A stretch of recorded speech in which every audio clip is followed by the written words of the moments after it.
Why Vedana and What is Vedana? By S. Ngankut. Dhamma eradicates suffering and gives happiness. Who gives this happiness? It is not the Buddha but the Dhamma, the knowledge of anicca impermanence within the body, which gives this happiness. That is why you must meditate and be aware of anicca continually. Sayagyi. I remember the first time I met Sayagyi. I had gone with great attachment to my beliefs and misgivings about the teaching of the Buddha. Sayagyi knew that I was a leader of the local Indian Hindu community. He asked me, "Do you Hindus have any objection to Sila, a life of morality, to samadhi, mastery over the mind, and to panna, wisdom, to purify the mind?" How could I object? How could anybody object? He continued, "Well, this is what the Buddha taught. This is all I am interested in, and this is all that I am going to teach you." Sayagyi's interpretation of Dhamma was universal and non-sectarian. He had no problem in my being a Hindu. My first Vipassana course introduced me to the teachings of the Buddha and transformed my life forever. I was pulled, like a magnet, to his logical, practical, pragmatic, universal and non-sectarian teaching. There was nothing objectionable in it. I had been hearing about and talking about the eradication of defilements and the purification of mind. When I started observing sensations, initially there were moments of doubt. How is this going to help me? But soon I realized that by observing sensations I am going to the root of the defilements. I was actually walking towards the goal of full liberation. Whatever Sayagyi taught me was not merely to develop faith or to satisfy the intellect, though both are important. He taught me the way to know the truth at the experiential level. If anybody had tried to convince me about the teachings of the Buddha by intellectual discussion, logic, or argument, I would not have been convinced, as I was fully satisfied with my own beliefs. What convinced me, and gave me here and now results, was the experience of the truth through bodily sensations. This tangible tool gave me the confidence that I could indeed become sthitaprajnathatapano, which is the cherished goal of every Hindu. The more I practiced, the more I was convinced that the Buddha was the foremost scientist of mind and matter, the foremost analyst of the truth about suffering and its eradication. And what makes him a peerless scientist is the discovery that Tanha craving arises in response to Vedana. I had studied the teachings of the Indian spiritual teachers, before and after the Buddha, who also accept Tanha as the cause of misery, but for them Tanha arises because of the sense subjects only. They miss the most important link. Not one of them discusses Vedana and its relation to Tanha. They always pronounce sense subjects to be the cause of Tanha. Tanha is craving. Craving for continuing or acquiring that which is pleasant, and craving to get rid of or repelling that which is unpleasant. Therefore Tanha actually means both craving and aversion. The discovery of the Buddha that the real cause of Tanha lies in Vedana is the unparalleled gift of the Buddha to humanity. With this one discovery he gave us the key to open the door of liberation within ourselves. Others proclaimed Salayatana Tanha. The Buddha discovered and disclosed that Vedana Tanha, which means that defilements arise at the level of Vedana, and in response to Vedana. It is logical that if Tanha arises in response to Vedana, any endeavor to reach the root of Danha, and to eradicate Danha must include the understanding of Vedana, the experience of it and the knowledge of how it causes craving and aversion, and the wisdom to know how it can be used for the eradication of Danha. A follower of the Buddha, with concentration, awareness, and constant thorough understanding of impermanence, knows with wisdom the sensations, their arising, their cessation, and the path leading to their end. A meditator who has reached the end has experienced the entire range of sensations, and has gone beyond, is freed from craving, is fully liberated. This is why the Buddha practiced and taught the meditation of awareness of mind and matter, nama and lupa. Rupa includes Gaya body, and Vedana is felt on Gaya. Nama includes Citta consciousness, and the Dhammas mental concomitants arising on it. Vedana is also a Sattazika mental concomitant. When the Buddha says, Sabdhamma Vedana Samasarana, it means that the experience of all mental concomitants includes, and is inseparable from Vedana. Hence, according to my understanding of the teaching of the Buddha, not only do Gyanupassana and Vedananupassana involve the awareness of Vedana, but Vedana also forms an integral part of Dhammanupassana and Cittanupassana. A meditator, whether practicing Gyanupassana or Vedananupassana or Cittanupassana or Dhammanupassana, continues to be aware of Vedana. He realizes the phenomenon of arising Samudaya Dhammanupassana and the phenomenon of passing away Gaya Dhammanupassana by maintaining awareness of Vedana with the understanding of its impermanent nature. Thus, he does not allow Danha to arise in response to Vedana. He responds neither with Danha of craving towards a pleasant sensation, nor with Danha of aversion towards an unpleasant sensation. A meditator maintains upekkha equanimity based on understanding of anicca impermanence. My journey within clearly showed me that a behavior pattern is formed in the darkness of ignorance, where one keeps reacting with craving and aversion, knowingly or unknowingly, towards bodily sensations. Thus, one becomes a slave of one's behavior pattern, and keeps reacting to sensations at the deepest level. The anusaya kilesa are sleeping volcanoes, the latent behavior patterns of blind reaction to sensations. The Buddha's discovery helps a meditator to come out of this blind behavior pattern. Among the many meditation techniques of India and other parts of the world that I have come across or have heard about, there is none that goes to the root cause of the defilements of craving and aversion, and eradicates them. In no other technique is the way to eradicate even the latent tendencies of craving, aversion, and ignorance so clearly spelled out. Eradicate the latent tendency of craving using pleasant sensations by equanimous observation of the pleasant sensations, understanding their change in nature. Eradicate latent tendency of aversion using unpleasant sensations, and eradicate the latent tendency of ignorance using neutral sensations. I realize this to be a unique contribution of the Buddha to humanity. The question that arises now is, what do we call Vedana?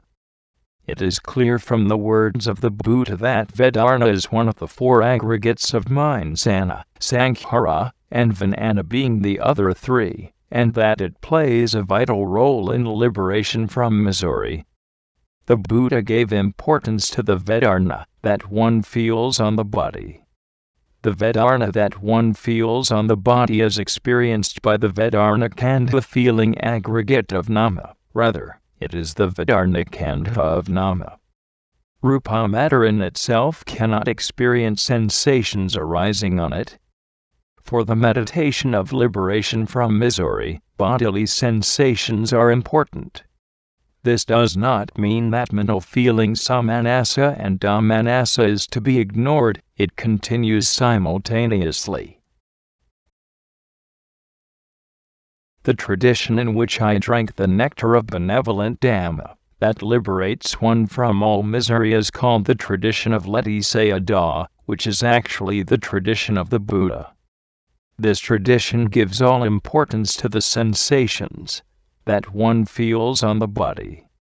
When I took my first course at the feet of Sayagyu Bakken, I was extremely attracted to this unique aspect of meditation.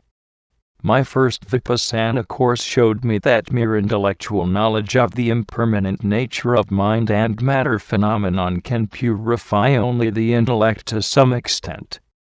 It does not change us at the depth of the mind, where we remain slaves of our behavior patterns and keep on reacting in utter ignorance.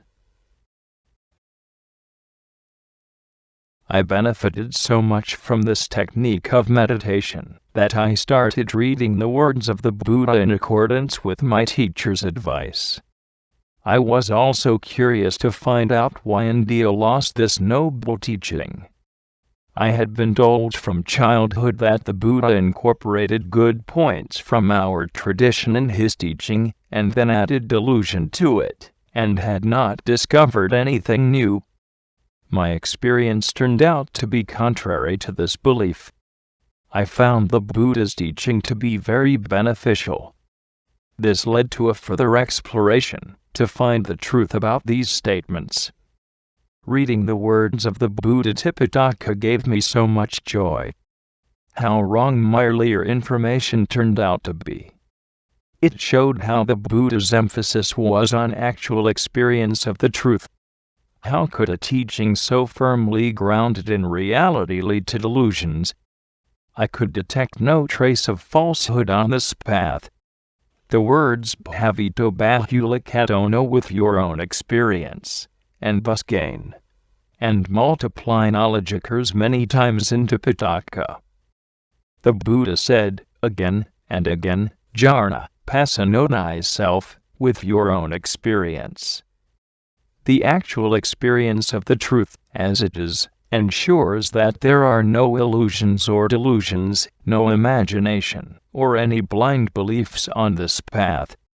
The words of the Buddha also confirmed my experience that the physical, bodily sensations are of utmost importance to the art of liberation from all suffering.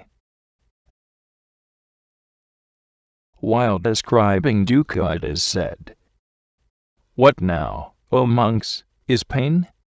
If there is, O monks, any kind of bodily pain, any kind of bodily unpleasantness, or any kind of painful or unpleasant feeling, as a result of bodily contact, this, O monks, is called pain." And while describing Domarnarsara, it is said, "What now, O monks, is grief?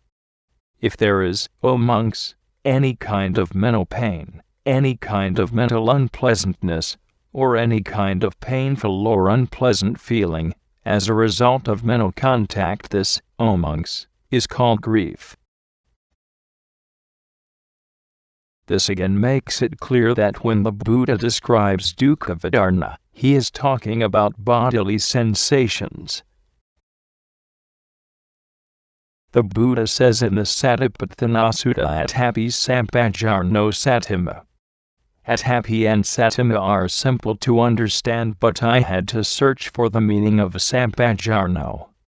I found that it was clearly defined. Sampajarna is continuous clear comprehension and thorough understanding of the impermanent nature of the physical and mental structure, particularly Vedana.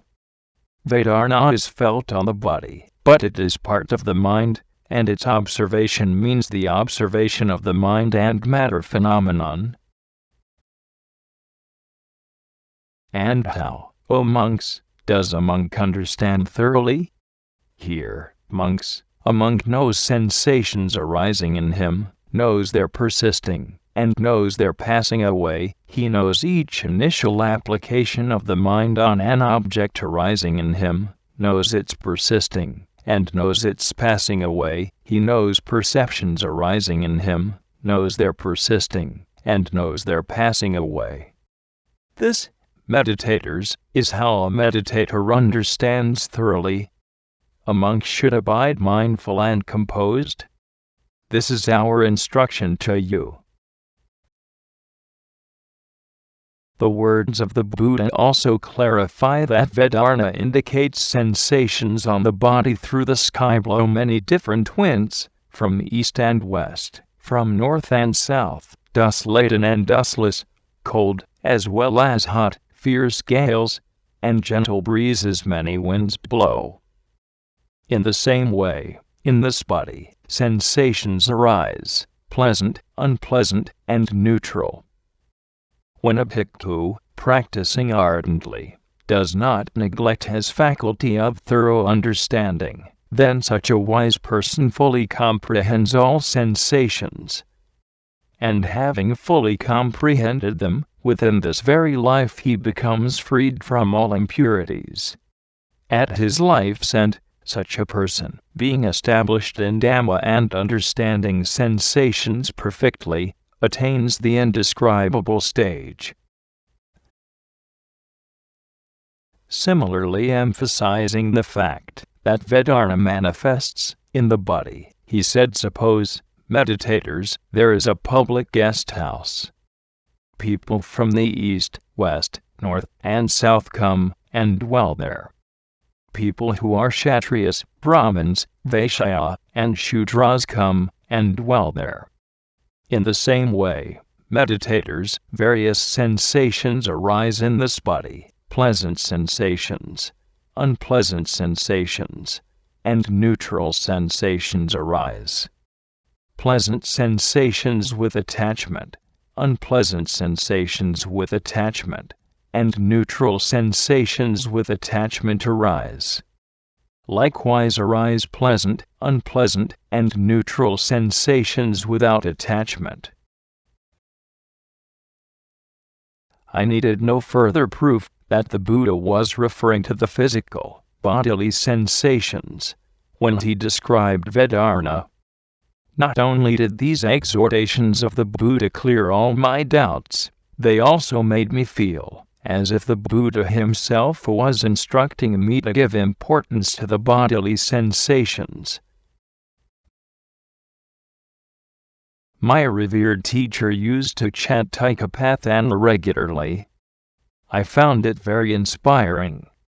The study of Tikapathana reveals the clear and explicit guidance from the Buddha that bodily sensations are the nearest strongly dependent relations to the attainment of Nibbana.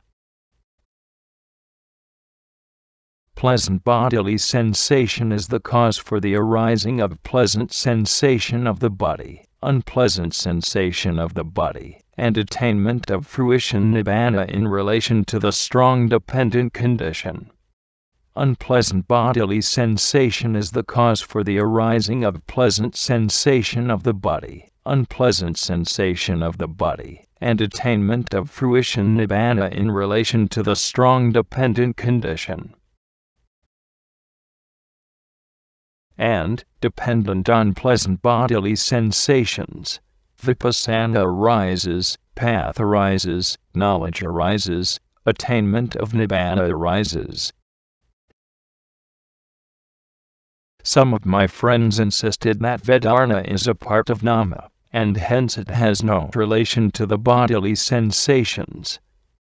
Differences of opinion may exist, but for me the entire Tipitaka bears testimony to the fact that the bodily sensations are as much part of Vedana as mental feelings. Rather, bodily sensations are much more important in the Buddha's teaching.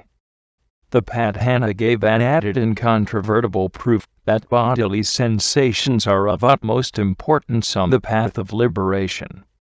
I have immensely benefited from this, and I continue to teach Vipassana, as I learnt it from my revered teacher, giving importance to bodily sensations. Samanasa and Dhammanasa are used for pleasant and unpleasant mental feelings respectively. Sukha and dukkha are used in the broader sense of happiness and misery, but he also used them in the specific sense of bodily pleasant and unpleasant feelings. There are these three types of bodily sensations. What are the three? Pleasant sensations, unpleasant sensations, and sensations that are neutral, neither pleasant nor unpleasant. The Buddha always enumerated three types of Vedana in the manner mentioned above. He included Samanasindriya and Dhammanasindriya only when he enumerated 5 types of Vedana. This indicates the primacy of bodily sensations over mental feelings in the Buddha's teaching. The Buddha has qualified Vedana by Sukha Vedana and Dukkha Vedana when he talks about the Satipathanas, but never Samanasa Vedana or Dhammanasa Vedana in the context of Sampajarna or Satipathanas. In the entire Tipitaka there are only about a dozen places where Vedana occurs together with Samanasa, but there are hundreds of places where Sukha or Dukkha Vedana is used, particularly in the context of meditation of Satipatthana. Thus, it is clear that Vedana, as a part of the Nama, that is firmly rooted in Gaya, is what the Buddha wanted us to focus on when he talked about meditation to eradicate suffering. This is also the reason why Brahmas from Alupa Brahmalaka cannot practice Vipassana, and why the Buddha could not give Dhamma to his past teachers of Alupa Jhana's 7th and 8th Jhanas/Dhyanas. In the 5th to 8th Jhanas the mind is set free from the body, and thus there is no experience of Vedana. Therefore, these Brahmas lack lupa and cannot experience body sensations. Hence, the practice of the awareness of Vedana is not possible for them, and they cannot walk on the path of liberation. It is noteworthy that in practicing Samadhi, Samanasa and Dhammanasa disappear in the 3rd jhana, but Sukha and Dukkha Vedana disappear only in the 4th jhana. Adukkha Sukha Vedana remains even in the 4th jhana. From this, one may reasonably conclude that bodily sensations give us a stronger and more continuous hold on reality, and thus, on the root cause of Tanha. One can clearly comprehend sensations, and they offer a tangible tool to obtain one's own salvation. I learned this from my own experience using the technique taught by my teacher. With this background, the words of the Buddha were so convincing and heartening. This path has given so much joy to me. On my teacher's injunction, I started sharing this technique with others, in India and around the world. When I share this technique of liberation with my students, I find that they also benefit by working with sensations and understanding their true nature. The clear, practical and result-oriented teaching of the Buddha inspires so much trust and confidence in me. It leaves no scope for any imagination or blind faith.